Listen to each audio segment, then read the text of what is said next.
Hi, I'm Anna Obrebsky from the Social Security Administration. And together with my colleagues, Christy Boutet, Chad Bennett, and Charmaine Gibson, we have the pleasure of hosting this video series on overcoming language barriers in federal operations. This video series has been designed by the Interagency Working Group on Limited English Proficiency, and specifically the federally conducted committee of that group, together with the White House Initiative on Asian Americans and Pacific Islanders. Almost a dozen federal agencies or components have been working together behind the scenes for over a year to bring you an informative and helpful training that assists you in the critical work that you do. In fact, your own agency may have been involved in the production. Our goal is to present you with strategies on recognizing language barriers and overcoming them. Executive Order 13166, signed in 2000 by President Clinton and reaffirmed by every administration since, requires federal agencies to take steps to ensure that limited English proficient individuals can meaningfully access agency information, get assistance when assistance is needed, and apply for or receive services from the federal government. As the Attorney General recently wrote in a memorandum to all federal agencies, whether in an emergency or in the course of routine business matters, the success of government efforts to effectively communicate with members of the public depends on the widespread and non-discriminatory availability of accurate, timely, and vital information. To the public, you are the face and voice of your agency. We hope that this video training series helps you in your mission to serve the public. And if after watching this video you have further questions or concerns, be sure to visit www.lep.gov, which is the website hosted by the Interagency Workgroup on Limited English Proficiency. Welcome to this video involving the Social Security Administration. The SSA employee has to determine if the individual he's interviewing is limited English proficient. Let me give you a little background information. Mr. Bello filed for Social Security retirement benefits online. The application was filled out in proficient English, and Mr. Bello indicated during his application that he understands and speaks English. But the work activities section of the application was incomplete. This requires an in-person interview. In SSA's last written communication with Mr. Bello, he was notified that he must visit his local Social Security field office in order for the Social Security Administration to process his application.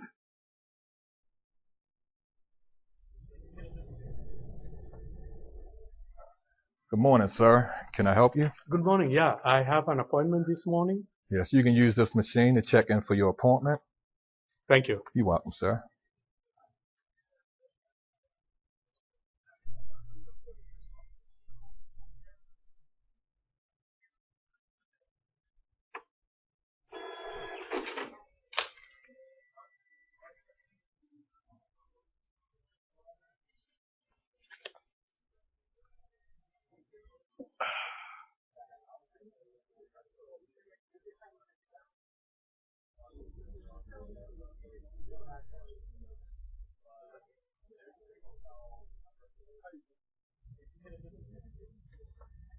Good morning, Mr. Bello. I'm Mr. Parker, and I will be conducting this interview for your Social Security retirement benefits.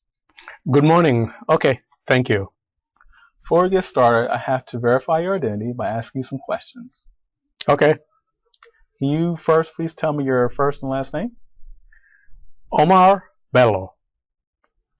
Okay, and what is your date of birth? August 4, 1950. Okay, and what is your mother's maiden name? My mother's name is Halima. Excellent.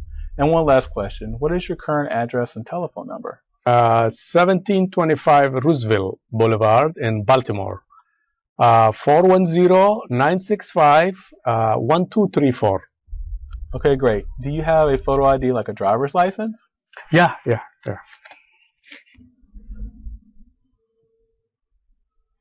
Thank you. Let me take a look at your application that you completed online and see how I can assist you today. I see that the work activity portion of your online application was not completed. You need to verify your work activity for this year. Okay. Can you tell me or describe to me your work activity for 2013? What activity? Work activity? You mean work part-time? Well, for SSA purposes, work activity generally means working for an employer and earning wages. Since you're under your full retirement age and want to receive your Social Security retirement benefit starting in January 2013, you're subject to a gross earnings limit of $15,120 for this year. In addition, if you earn over this amount and do not inform us, you may become overpaid and we may have to withhold future retirement benefit payments. What? I don't make 15,120. What do you mean withholding my retirement money?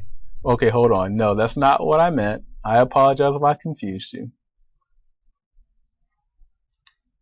I understand a lot of questions I'm asking today are a little hard because you're unfamiliar with our application process. However, to meet our eligibility requirements to receive Social Security retirement benefits starting in January 2013, you have a gross earnings limit of $15,120. If you make over that amount and do not inform us, you may become overpaid and we may have to withhold future possible retirement benefit payments. But I only work part-time. I don't make much money.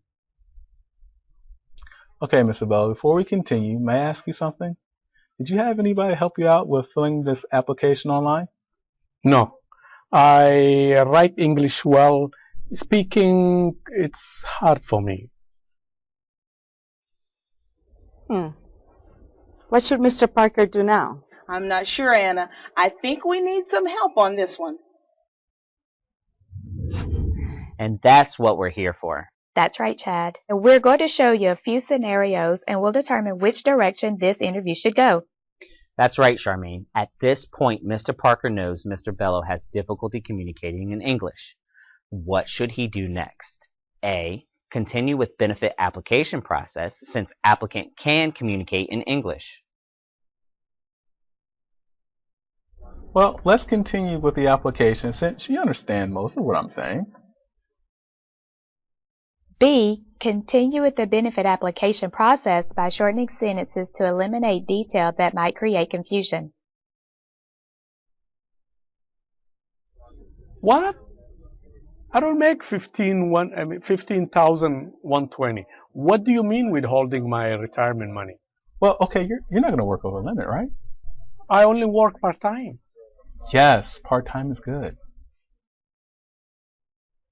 C. Identify the individual's primary language, then offer the assistance of a bilingual employee or telephonic interpreter.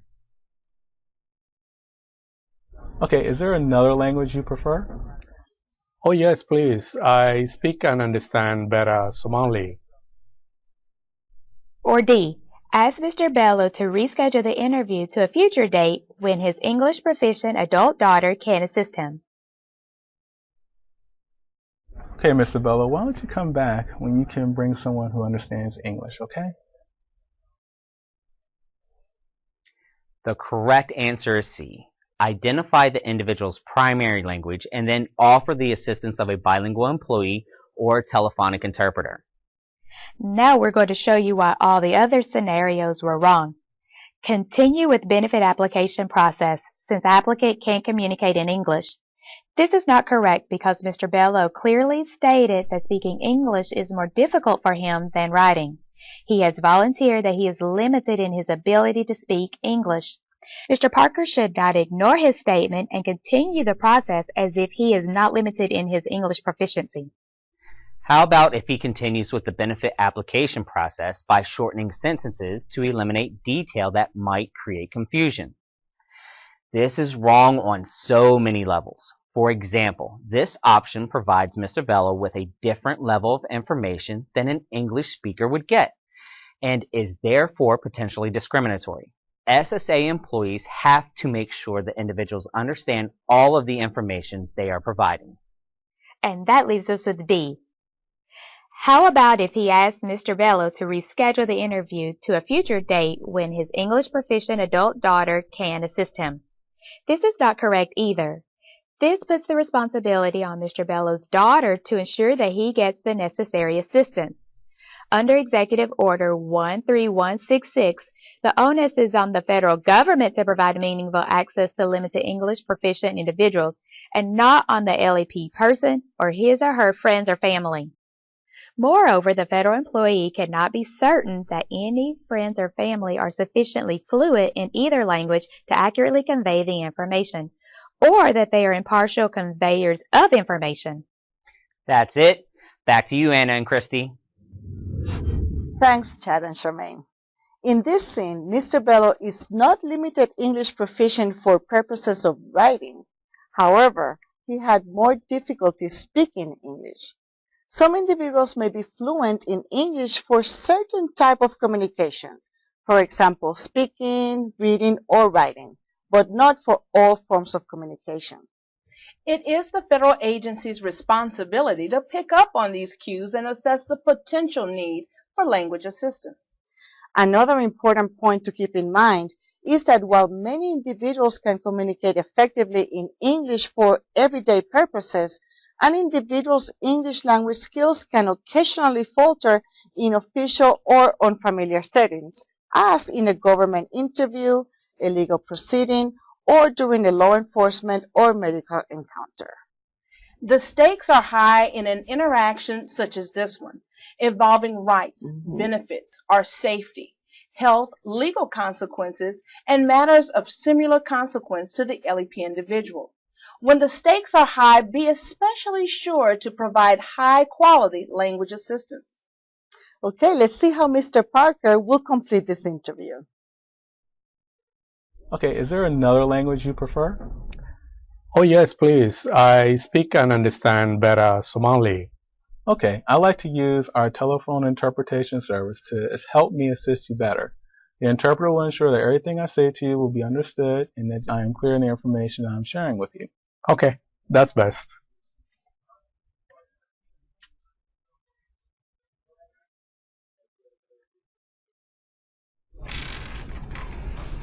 Thank you, Mr. Parker. You're welcome. Have a great day. Thank you. Thank you.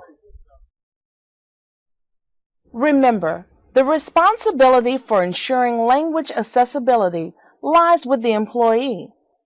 An individual's English language proficiency cannot be determined by looking at him or her or by hearing his or her accent. Make no assumptions about an individual's limited English proficiency. In some cases, it can be difficult to identify. Ensure that you and the individual you're interacting with are able to communicate effectively. If you're not sure that both of you are understanding each other, consider whether language assistance might help. And remember, we are here to serve, no matter what language you speak. Thanks for watching. Good morning. This is Mrs. Lane. My ID number is 12345 12345. How can I help you? Hi, I'm David Ortiz.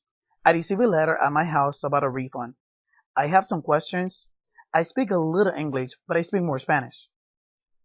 Hi, in this video we'll show you how to use telephonic interpretation while communicating with an individual with limited English proficiency over the phone and face-to-face. That's right. Keep in mind that this scenario demonstrates situations involving employees from the IRS, the Internal Revenue Service. Your agency might have different procedures in place, so make sure you follow your own agency's procedures in these situations. Okay, Miss Lane just found out her caller speaks a little English and prefers to speak in Spanish. What should she do now? Should she A, use the telephonic interpreter service, B, tell the taxpayer, Mr. Ortiz, that obtaining Spanish assistance may take some time and he can choose to proceed in English if he wants to resolve this matter quickly, C, put Mr. Ortiz on hold and search the building for someone that speaks Spanish, or D, tell Mr. Ortiz to call the 1-800 assistance line again and ask to speak to a Spanish language employee. Well, let's see. Thanks for letting me know. Is it okay if I contact our telephone interpreter service? Yes, please. I will understand you better, so it's okay. Sure, no problem. You may be on hold for a few minutes while I get the telephone interpreter service on the phone. Can you please give me your telephone number, just in case we get disconnected? Yes, 410-555-5235. Okay, thank you. Do you mind holding while I call the interpreter on the telephone? Okay, I will wait. Thank you. So the correct answer is A. Use the telephonic interpreter service. This service is available to many federal agencies. As I mentioned before, each agency should have a protocol for employees to follow. For example, IRS protocol requires employees to obtain permission from taxpayers to connect to a telephone interpreter. So check your agency's protocol to make sure you're following the necessary steps. Now let's take a look at how the interview progresses. All right. Welcome to the telephonic interpreter service. Please enter your client ID.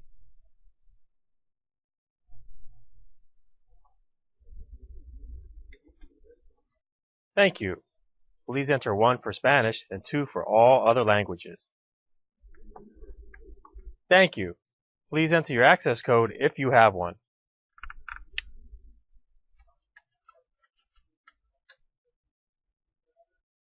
Hi, I'm Victoria Mendez, and I'll be your Spanish interpreter today. My badge number is 54321.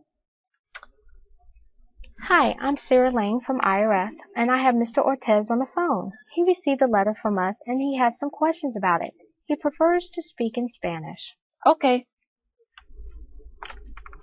Mr. Ortez, I have Mrs. Mendez on the line. She'll be our interpreter and will assist us in understanding each other during our conversation. Señor Ortiz, tengo a la señorita Méndez en la línea. Ella va a ser nuestra intérprete y nos va a ayudar para que nos podamos entender el uno al otro. Gracias. Thank you. If at any time you have difficulty understanding or need me to repeat anything, please say so. Si en algún momento tiene algún problema comprendiendo o necesita que repita algo, por favor, dígalo. Muy bien, gracias. Very well. Thank you. Let's begin by getting your taxpayer ID number so I can take a look at the letter. Primero, dígame su número de contribuyente para que yo pueda encontrar la carta. Telephonic interpretation is a service that allows you to quickly conference in an interpreter when you are communicating with an LEP person. It's our job to make sure everyone is getting the same outstanding service, no matter what language they speak. One good piece of advice someone gave me when I started my job is to know your phone. Know how to use a three-way conference call and speakerphone. That's very good advice. And you know what else is helpful? What? It's to have the telephonic interpreter company's phone number on speed dial.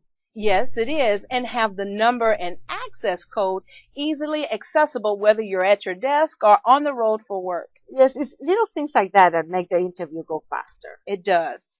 And it's not as expensive as people sometimes think. At some agencies, a 10-minute call with Mr. Ortiz costs about $10. Well, with planning and research, a number of agencies have negotiated telephonic interpretation rates that make fiscal sense. And don't forget to always protect the individual's personal identifiable information, or PII. For example, use a dual handset phone if you have one available. Or if you have to use a speakerphone, try to find a private room. This way, nobody else will be able to listen to your conversation. Well, you just watched the IRS employee using the telephonic interpretation service for a phone interview. But you can also use it for face-to-face interviews.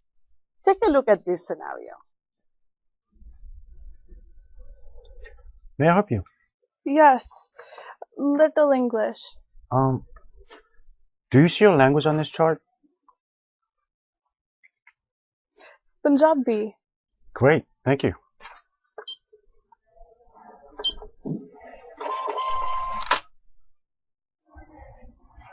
Here you go.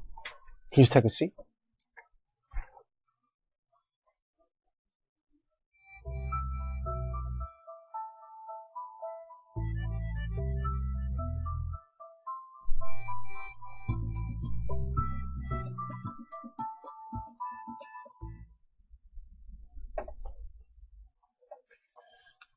Hi, my name is Jason Taylor, and my badge number is 54321 54321. I understand you speak Punjabi. Yeah, Punjabi.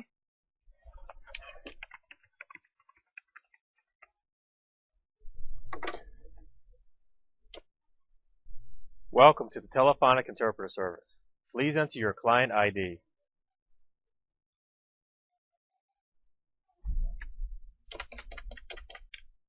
Thank you. Please enter 1 for Spanish and 2 for all other languages. Thank you. Please speak the desired language. Punjabi. Please enter your access code if you have one.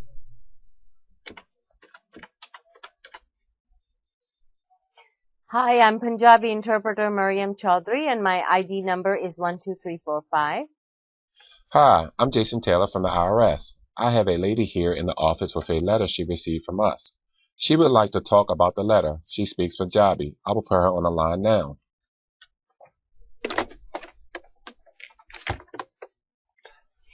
Ma'am, my name is Jason Taylor. I'm with the IRS. I have Mrs. Chaudhry on the line. She will assist us in understanding each other during our conversation. ਬੀਬੀ ਜੀ ਮੇਰਾ ਨਾਮ Jason tailor ਹੈਗਾ ਮੈਂ Ayres ਦੇ ਨਾਲ ਆ ਮੇਰੇ ਨਾਲ ਫੋਨ ਤੇ ਬੀਬੀ ਚੌਧਰੀ ਹਨ ਉਹ ਸਾਨੂੰ ਇੱਕ ਦੂਜੇ ਦੀ ਸਮਝਣ ਵਿੱਚ ਮਦਦ ਕਰਨਗੇ Mrs. Chaudhry will make sure you understand everything that I'm saying and that I can understand what you're telling me. ਬੀਬੀ ਚੌਧਰੀ ਪੂਰੀ ਕੋਸ਼ਿਸ਼ ਕਰਨਗੇ ਕਿ ਤੁਸੀਂ ਸਮਝ ਲਿਓ ਕਿ ਮੈਂ ਕੀ ਕਹਿ ਰਿਹਾ ਤੇ ਨਾਲੇ ਮੈਂ ਵੀ ਸਮਝ ਲਿਆ ਕਿ ਤੁਸੀਂ ਮੈਨੂੰ ਕੀ ਦੱਸ ਰਹੇ ਹੋ If at any time you had difficulty understanding or need me to repeat anything, please say so. ਮਿਹਰਬਾਨੀ ਨਾਲ ਸਾਨੂੰ ਦੱਸ ਦੇਣਾ ਜੇ ਕਿਸੇ ਵੀ ਵੇਲੇ ਤੁਹਾਨੂੰ ਸਮਝਣ ਵਿੱਚ ਮੁਸ਼ਕਿਲ ਹੋਵੇ ਜਾਂ ਤੁਸੀਂ ਚਾਹੋ ਕਿ ਮੈਂ ਕੁਝ ਦੁਹਰਾਵਾਂ Ma'am, this letter shows that your name is Kabul Sadhu. Is that right? ਬੀਬੀ ਜੀ ਇਸ ਖਤ ਦੇ ਮੁਤਾਬਿਕ ਤੁਹਾਡਾ ਨਾਮ ਕਵਲ ਸੰਧੂ ਹੈ ਇਹ ਸਹੀ ਹੈ ਹਾਂਜੀ ਇਹ ਮੇਰਾ ਨਾਮ ਆ ਇਹ ਸਹੀ ਆ Yes, that's correct. That's my name. And there you go. This is one of several great options if there is a language barrier or if the individual asks for help. Now let's watch this short video that contains a few tips to help you when assisting individuals with limited English proficiency. Always record an LEP caller's phone number in case the caller gets disconnected while the telephonic interpreter is conferenced in. Also, record the interpreter's ID number. Both of these pieces of information can be recorded on an LEP contact log if the agency maintains one. Consult your agency guidelines or LEP coordinator for further guidance and instructions. The LEP individual may or may not know sufficient English to understand when an agency employee states, "Please hold while I connect to a telephonic interpreter." Agencies may want to consider having employees who frequently communicate with LEP individuals learn to say, "Please hold," in commonly encountered languages, or even have it handy to show individuals during a face-to-face interview. In cases where an LEP caller appears to understand sufficient English, to comprehend the agency employee's attempts to explain that the caller will be placed on hold for a few minutes, the agency employee may want to provide the interpreter with some background on the nature of the matter and any names or technical terms that are likely to be used in the course of the conversation. Once connected with a telephonic interpreter, the agency employee should introduce him or herself, introduce the interpreter, and explain the role of the interpreter. Use short, simple sentences and pause after 1 or 2 sentences to provide the interpreter a chance to interpret. Double-check phone numbers, addresses, and the spelling of formal names when working through an interpreter. Once the language of the LEP individual is identified, the employee should document the individual's language preference in a centralized location, so that any future communications with the individual occur in the primary language. Talk directly to the LEP individual, not to the interpreter. For example, "What is your name?" Not, "Please ask the caller for her name." Speak clearly and at a moderate pace. Ask one question at a time. Don't use compound sentences, idioms, abbreviations, acronyms, or expressions, and don't rush. And finally, never let the interpreter take charge or lead the conversation. He or she is there to facilitate communication, not to take over your functions. Remember, the agency employee's role is to lead the interaction. The interpreter's role is to convey what you say in another language. Those were very good tips. Absolutely. Now let's turn things over to Chad and Charmaine. Thanks, Anna and Christy. Beware of problems in the interpretation. Let me show you a few scenarios. One of them will be correct. The others will be red flags to look for. I'll give you some time to pick which one is correct. Alright, here's the first one. What's your street address? ¿Cuál es su dirección física? Perdone, señorita Méndez. Noté su acento. ¿De dónde eres? Yo soy mexicana, ¿y usted? Soy puertorriqueño. Ah, muy bien. I'm still here. And the second one? Mr. Ortiz, how much do you expect to receive? Señor Ortiz, ¿cuánto dinero espera recibir? Bueno, imagínese, yo no tengo una idea, pero a mí me dijo mi vecino que yo podía recibir mucho dinero, como unos $1,000 o $2,000, pero mi hermano me dijo que basado en lo que trabajé el año pasado, podían ser como unos $500. I don't know. Here's the third one. Mr. Ortiz, how much do you expect to receive? Señor Ortiz, ¿cuánto dinero espera recibir? A la verdad que no sé. Truthfully, I really don't know. And the fourth and last scene. Mr. Ortiz, how much do you expect to receive? Señor Ortiz, ¿cuánto dinero espera recibir? Creo que unos $1,500. He said $1,500, but I really don't think he's telling the truth. Okay, out of these four scenes, which one do you think is not a red flag? Well, the correct answer is scene number 3. Watch out for dialogue that is not interpreted between the interpreter and the LEP individual. Also be aware of the length of the interpretation. If the interpretation seems too long or too short, there may be a problem. It could mean you're missing out on important information. Finally, remember the interpreter is there to interpret the conversation between you and the taxpayer, not to give his or her own opinion. All right. Well, are you ready for the next set? I hope so. Here they are. First scene. ਤੁਸੀਂ ਕਿੱਥੇ ਵੱਡੇ ਹੋਏ ਹੋ? ਲੁਧਿਆਣਾ ਵਿੱਚ। ਮੈਂ ਵੀ ਉੱਥੋਂ ਦੀ ਆ। ਮੇਰੇ ਘਰ ਦਾ ਨਾਂ ਸੰਧੂ ਆ। ਅੱਛਾ ਜੀ, ਉਹ ਤੇ ਉਸ ਇਲਾਕੇ 'ਚ ਬੜੇ ਜਾਣ ਪਛਾਣ ਵਾਲੇ ਨੇ। All right, scene 2. ਤੁਸੀਂ ਕਿੱਥੇ ਵੱਡੇ ਹੋਏ ਹੋ? ਲੁਧਿਆਣਾ ਵਿੱਚ। ਮੈਂ ਵੀ ਉੱਥੋਂ ਦੀ ਆ। ਮੇਰੇ ਘਰ ਦਾ ਨਾਂ ਸੰਧੂ ਆ। ਅੱਛਾ ਜੀ, ਉਹ ਤੇ ਇਸ ਇਲਾਕੇ ਵਿੱਚ ਬੜੇ ਜਾਣ ਪਛਾਣ ਵਾਲੇ ਨੇ। What's going on? Oh, nothing. It turns out we're from the same region, and her family and mine know each other. Oh, sorry. This may be a conflict of interest. Is it possible to get a different interpreter on the line? Okay, let's move on to scene 3. आपका पता मुझे दे सकते हो? ਕੀ? पता। ਮੈਨੂੰ ਪਤਾ ਨਹੀਂ ਤੁਸੀਂ ਕੀ ਕਹਿ ਰਹੇ ਹੋ। She does not understand me. All right, and scene 4. ਮੇਰੇ ਘਰ ਦਾ ਪਤਾ 1010 South Boulevard, Everglade, Maryland. Everglade, Maryland. I'm sorry. Can you repeat that? My address is Everglade, Maryland. Can you repeat that one more time and speak a little louder, please? Just like Chad, I'll give you some time to think about this. Which ones do you think are red flags, and which one is the correct way to handle the interview? The correct practice is shown in scene 2. Watch out for any conflicts of interest. For example, the interpreter and the LEP individual might be familiar with each other. The way the IRS worker handled the situation in scene 2 is the right way to go. Also, look for any indication that the interpreter is having trouble understanding the LEP individual or vice versa. And finally, make sure you are not having any trouble understanding the interpreter or he or she is having trouble understanding you.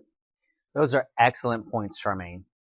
Other red flags are if the LEP individual corrects or appears to disagree with the interpreter, or decides that speaking in limited English is better than using the interpreter.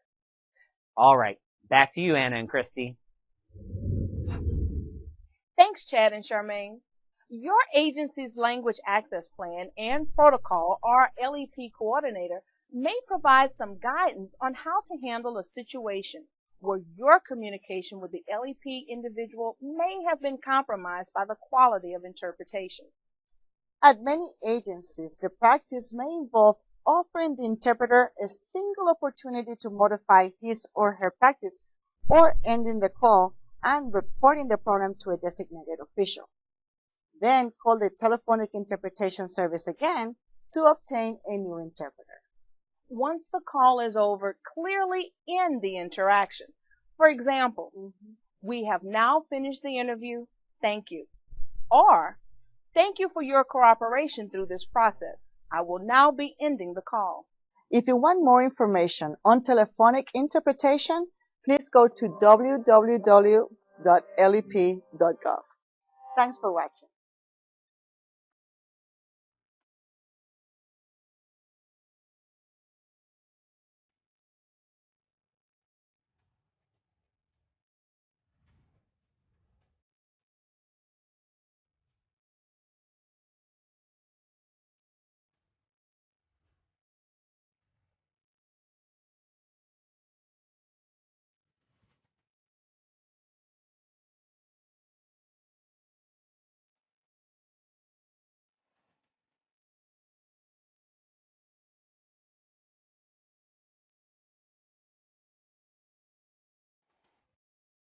Bueno, no se preocupe, yo le ayudo con eso.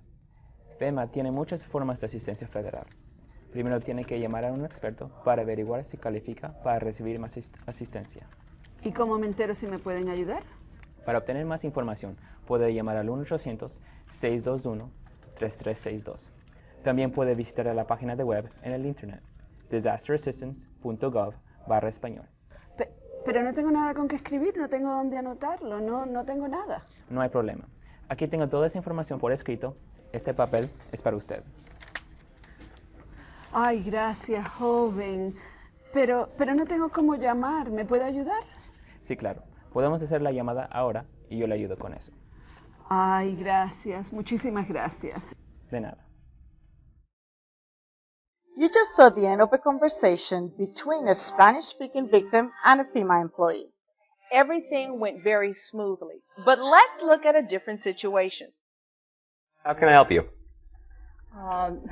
My house broken. Have you registered with FEMA yet? 무슨 소린지 잘 몰라요. Sorry, what do you want? I don't understand. We're going to show you 4 scenarios. Think about which will be the best way to go. Okay. Scenario number 1. Hold on 1 second. Hey, Sally, come here real quick. I need some help in your language. Okay, scenario number 2. How can I help you? My house broken. Have you registered with FEMA yet? No English. What language do you speak? Do you see it in here? And scenario number 3. What can I help you with?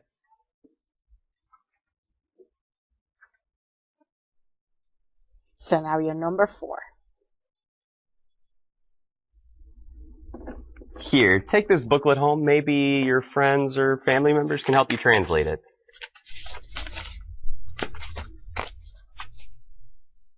So, what do you think? Well, the best scenario is the second one. Making a determination as to whether this individual is English proficient or limited English proficient is the correct option. There are many good ways to help determine if a communication barrier is impeding effective communication in the specific situation. Ask an open-ended question like the FEMA employee. For example, tell me what happened. or describe the steps you've taken so far. Questions requiring a short yes or no response do not help to identify a communication barrier in the same way. All right. Well, now let's discuss the other options and explain why they're not the correct way to go. Okay. All right. Calling on another employee to interpret without identifying the language spoken by the LEP individual is clearly a bad choice. The employee should not make any assumptions about the LEP individual's language or what other languages, if any, that Sally speaks. Sally may speak no language other than English. Remember, as federal personnel, we should avoid making assumptions about the languages that members of the public or our colleagues speak. And above all, we should never stereotype or profile people. That's right. Also, speaking loudly and clearly in English to request the necessary information is not the correct answer, because this is an ineffective way to overcome a language barrier. Put yourself in the shoes of an LEP individual. If you are not proficient in English, would having someone speak loudly and clearly in English make you more able to understand it? And finally, sending the individual home with English language forms and information in hopes that friend or family members can assist her is also not the correct option. Under Executive Order 13166, the responsibility is on us, the federal government, to provide meaningful access to limited English proficient individuals. The responsibility is not on the LEP person or his or her friends and family. Moreover, the federal employee cannot be certain that any friends or family members are sufficiently fluent in either language to accurately convey the information or that they are even impartial. Okay. Since we now know what the correct response is, let's see how the interview is completed. Okay, let's do it. What language do you speak? Do you see it in here?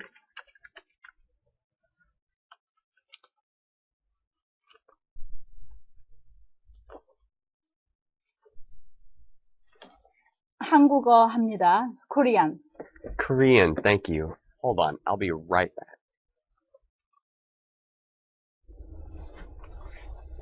Ma'am, this is Don, who's a female employee just like me. He's trained and qualified to assist people who speak Korean. 안녕하세요. 제 이름은 단이고요. 저도 마이클과 같이 연방재난관리청 직원입니다. 저는 한국어 통역 서비스를 제공할 자격을 가지고 있습니다. 안녕하세요. Hello. He'll make sure that FEMA understands everything that you want us to know. 저희가 도움을 드릴 사항들을 파악하는 데 제가 도움을 드리도록 하죠. 감사합니다. Thank you. Don will help you now. Thank you. 제가 지금부터 도움을 드리도록 하겠습니다. 감사합니다. Thank you. Now, let's turn things over to Chad and Charmaine for some very useful reminders. Thanks. Remember, if you are unsure whether there is a communication barrier, there are several strategies you can use. One is to ask an open-ended question that requires a narrative response. If the individual does not indicate that he or she is LEP, but your conversation reveals a language difference, ask whether he or she is having any trouble understanding you and whether an interpreter could help. If you are unsure whether language assistance is necessary, err in the favor of obtaining qualified language assistance. What is qualified language assistance? Well, there are two kinds, oral and written. Oral language services may be provided by interpreters or qualified bilingual staff, and such services can be provided over the phone or in person. Written language services may require a translator or someone who sight translates. Sight translation involves reading out loud the contents of an English language document, but in the language of the LEP person. And these types of translation services may be critical when an LEP person fills out a form or needs help to understand a document which requires the individual signature. Now, determine the individual's language. On many occasions, an LEP individual may volunteer his or her own primary language. Another available tool to both identify and confirm an individual's primary language is the I Speak Language booklet. This is a great resource which contains dozens of languages in their own script. A person who can read will be able to recognize and point out his or her own language. You may encounter situations in which an individual's language is not apparent on the I Speak card, or situations in which an individual cannot read his or her own language on the I Speak card. Consult your LEP coordinator and review your agency's protocols to understand what your options might be. Yes, absolutely. And remember that your agency's language access policies and procedures should guide you. For example, your agency may have instructions on recording or logging LEP contacts and documenting the LEP individual's language so that any future communications with that individual will occur in his or her primary language. And finally, when interacting with individuals, keep in mind that limited English proficiency can be context-specific. In other words, a person who is fluent in English in their day-to-day life and under most circumstances can have difficulty communicating in English during a stressful event, like an emergency, a natural disaster, or an interaction with law enforcement, medical personnel, or other government officials.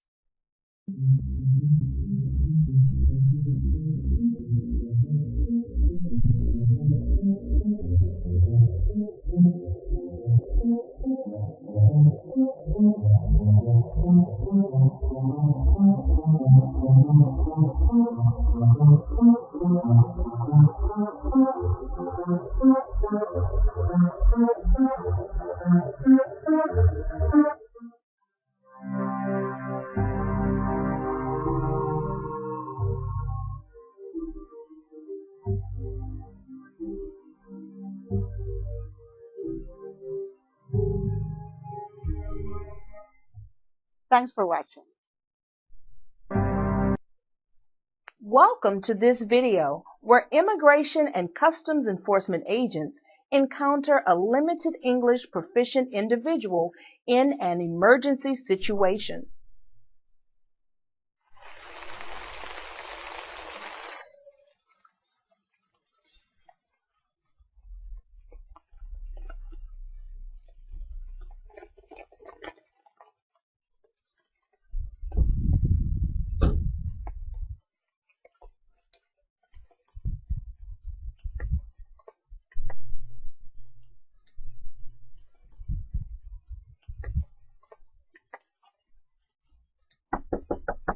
Police, open the door. Police, open the door. Boa tarde. Ma'am, we're federal agents, and we're here because we received some information regarding some computer activity that we'd like to discuss. Eu não entendo o que você está falando no English. It sounds like you speak Spanish. Ma'am, do you speak Spanish? ¿Habla español? No English. This scenario involves law enforcement activity by Immigration and Customs Enforcement, Homeland Security investigations. This law enforcement agency is part of the Department of Homeland Security. In law enforcement situations such as this one, where they're executing a walk and talk, officials need to be able to quickly establish lines of communication. Right, Christy. And to do so, emergency officials or law enforcement personnel will try to immediately identify the individual's primary language. What do you think should be the next step the agents take? We are going to show you 3 different scenarios. So think about it and choose which one you think is the best way to approach the situation. Okay, let's go. Beginning with scenario number 1. ¿Usted me entiende cuando le hablo español? Okay, and scenario number 2. Ma'am, what language do you speak? Ma'am, do you see your language on this chart?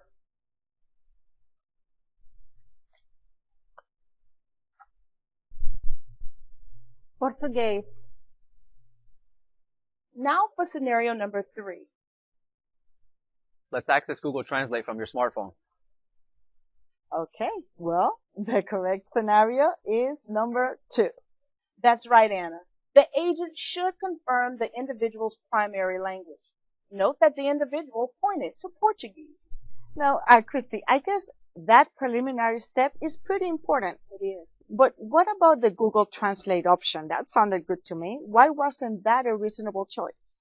Well, let's see if we can catch the agents when they're done and ask them about that. But for right now, they seem to be moving pretty quickly. That's true. Let's see how the scenario continues. I don't think she speaks Spanish either. Ma'am, what language do you speak? Ma'am, do you see your language on this chart?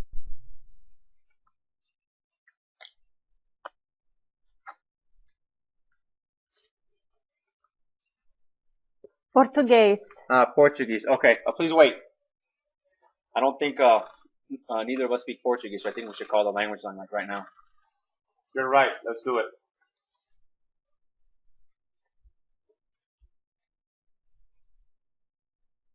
So, ma'am, you understand we're here regarding some computer activity. Então, a senhora entende que nós estamos aqui com relação a certas atividades relacionadas a computadores? Sim. Yes. Does anybody else live in this house? Mora mais alguém aqui nesta casa? Eu moro aqui com meu namorado, ele foi trabalhar. I live here with my boyfriend. He went to work. What type of internet service do you have? Que tipo de serviço de internet a senhora tem? Eu não entendo nada sobre internet ou computador. I don't understand anything about internet or computers. Well, we can see why it's imperative in law enforcement that agents and officers identify the primary language right away. Accurate interpretation and translation helps to get more accurate information. So rather than making a potential witness even more anxious, always ask first if they understand the language you are speaking. That's right, Christy. And as we saw in the video, many languages sound similar, especially to non-native speakers. Don't assume you know which language is being spoken. Keep an I Speak booklet handy for encounters with limited English proficient individuals. And also, be sure to carry along the number for the telephonic interpretation line, or have it on speed dial, or perhaps programmed into an official cellular phone. Okay, now we're going to turn things over to Chad Bennett, who's interviewing the agents who participated in this training video for more information. Chad? Thanks, Anna, and thank you for taking a few moments of your busy schedule to answer a few questions for us. No problem. Absolutely. One of the scenarios was to use Google Translate to interpret conversations using voice recognition. Why is this a bad choice? Well, there's some great technological tools being developed and refined, but they can still be unreliable. That's a good point. Agent Ramirez, how about if the individual did speak Spanish? Would you have been able to conduct the walk and talk without contacting the telephonic interpreter? That's a tricky question. Different agencies have their own process to determine if an employee is competent to communicate in another language. But even bilingual individuals who have been assessed competent need to be careful, because different dialects may prevent effective communication with a limited English proficient individual. How would a bilingual federal employee know it's okay to use his or her own language skills, and how would other federal employees know if it's okay to ask their bilingual colleagues to help? Well, your agency will determine when it's proper. Having quality controls in place can help to avoid red flags. These procedures include assessing and documenting language abilities and training employees on the ethics of interpretation. What red flags should we be looking for? For example, exchanges that have not been interpreted or when information appears to have been left out or added. It's also important to look for bias and conflict of interest. That's one of the reasons why using family members, children, or friends of an LEP individual is a bad idea. Very good. And one last question. Agent Ramirez, you also mentioned language assistance. Can you tell me different kinds of language assistance that can be used?